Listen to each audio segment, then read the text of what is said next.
E aí eu queria, para começar justamente a entender um pouquinho de como é que é esse posicionamento, Luiz, perguntar para você, falar um pouquinho, na verdade, dos 4 fundos, né? E, na verdade, como que vocês trabalham com alavancagem dentro desses fundos? E acho que aqui, sobretudo, é legal para a gente pontuar para as pessoas como fica diferente dependendo de qual é a estratégia principal do produto, né? Então, eu queria que você falasse um pouquinho sobre isso. Legal.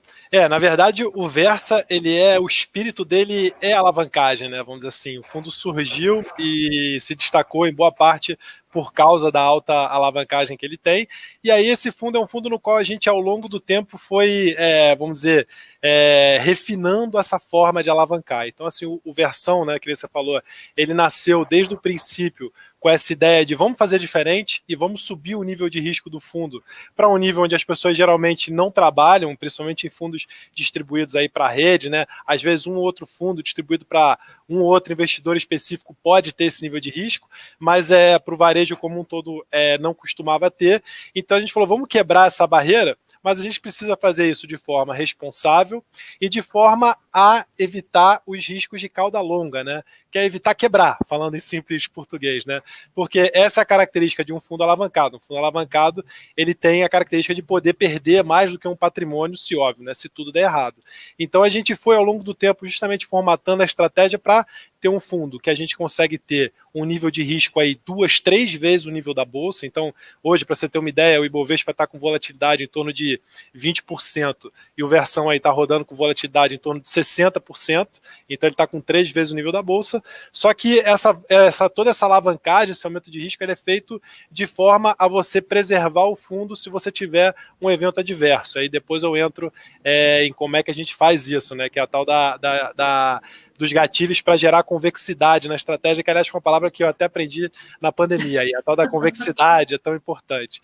E aí, desse fundo, a gente derivou outras estratégias, que nem você falou. A primeira e mais direta é o VersaFit, que ele é simplesmente o Versa com metade do risco, e aí esse fundo ele fica muito legal por 2 razões. Ele é um fundo que tem um nível de alavancagem alto, porque o nível da alavancagem do Versa é altíssimo, esse você tem um nível alto, por consequência.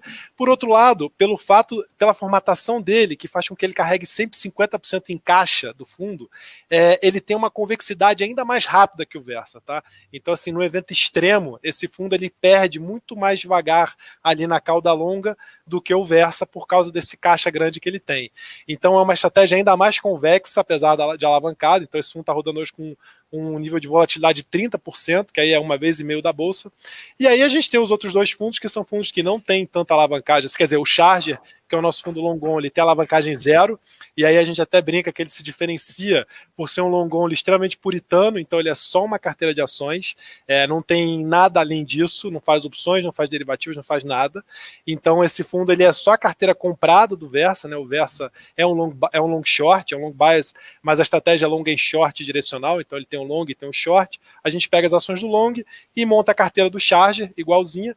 E por último a gente tem o Versa Tracker, que é um fundo que carrega um nível de caixa ainda mais alto do que o nível de caixa do Charger, tá? Então, esse é um fundo que está rodando hoje aí com uma posição em bolsa mais alta da história dele, com em torno de 55% em caixa, e ele tem bem menos alavancagem. Ele é um fundo desenhado para ser um fundo mais menos arriscado, mas ele também faz aí alavancagem. Por quê? Porque ele tem juros para prefixar o passivo, aí ele tem o passivo, no caso, para prefixar o caixa do fundo, né, a parte toda que está em LFTs, aí ele tem também dólar futuro vendido, né, comprado em real, além da posição em bolsa. Então ele tem sim um nívelzinho de alavancagem, mas é um nível de alavancagem mais baixo. O rock and roll mesmo é o Versa Long Bias.